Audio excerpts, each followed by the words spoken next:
mbokk yi amaat nañu mbégteeg bànneex dalalaat leen ngir jox leen lu gën a fës ci xibaar météo yi lu ci gën a fës nag bokk na ci ay ndiir yu oyof yu ñuy ràññee ci jaww ji ànd ak ab jant ju fenk waaye bu ñu duggee ba ci bés ba dinañ gis ni tàngoor su tar tamit dinañ ko nemmeeku ci diwaan yi nekk ci biir réew mi. bu ñu xoolee sunu naataalu satellite bi naataal mu ngi wan ay ndiir yu oyof yu ñuy ràññee ci jaww ji ànd ak jant ju fenk jant jooje nag dina wane boppam bu baax ci biir réew mi ba tax na ci wàllum prévision lu ko dalee tey su guddi jëm ëllëg sa fajar dinañ gis ni ab seddaay su yëmmamaay seddaay guddi jëm fajar su yëmmamaay dinañ wéy di ko ràññee ci diwaan yi nekk ci tefes bi lu ko dalee Ziguinchor Ndakaaru Thiès dem ba Ndar foofee nag dinañ fa gis tàngooru guddi ci jëm fajar ci dina jóge ci fukki degré ak juróom-ñett dem ba ñaar fukki degré ak benn sa Ndakaaru fukki degré ak juróom-ñeent ca Thiès ñaar fukki degré foofee sa Ndar waaye buñ duggee ci diwaan yi nekk ci biir réew mi dinañ gis ni daanaka ab tàngoor li ñuy gën a nemmeeku ci guddi ci jëm fajar ci ndax température yi dina jóge ci ñaar fukki degré ak ñaar ci diwaan yi nekk ci digg réew mi dem ba ñaar fukki degré ak juróom ci Linguère dem Podor waaye ñaar fukki degré ak juróom benn ak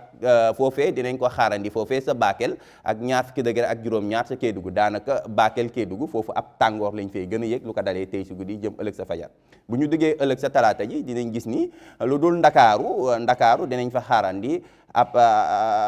température bu yëmmamaay ñu ngi fay xaarandi ñaar fukki degré ak juróom-ñett waaye lu dul Ndakaaru bu ñu duggee ci biir réew mi dinañ gis ni ab tàngoor la ñuy gën a xaarandi daanaka ab ay température yu kawe lañ fay xaarandi température yi dina yegg ci ba ñeent fukki degré dinañ cax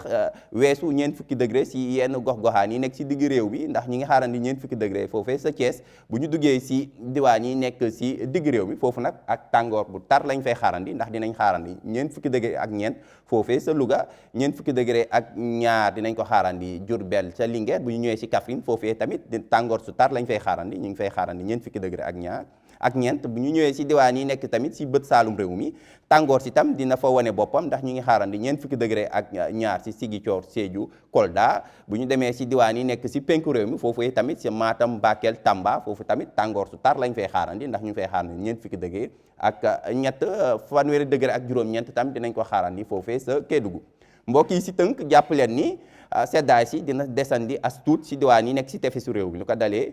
Ziguinchor Ndakaaru dem ba Ndar seddaay guddi ci jëm fajar si dina fa desandi as lëf waaye bu ñu duggee ci bés bi nag lu dul Ndakaaru lu des ci réew mi ab tàngoor lañ fay xaarandi tàngoor su tar dinañ ko fa xaarandi ndax température yi dina yeggi ba ñeent fukki degré weesu ñeent fukki degré dem ba ñeent fukki degré ak ñeent foofee sa Louga lii moo gënoon fës ci ay xibaar météo ñu ngi leen di jox dig daje ba ëllëg wasalaam